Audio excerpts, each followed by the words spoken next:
الشهيد المهندس زهير علاء رشيد الفيلي. ولد الشهيد زهير علاء رشيد في عام 1957 ببغداد.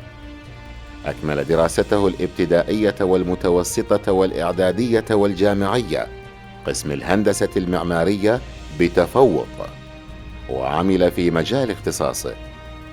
في عام 1980 اعتقل الشهيد المهندس زهير من قبل النظام البعثي السابق بعد أن هجرت عائلته وصودرت جميع أموالهم.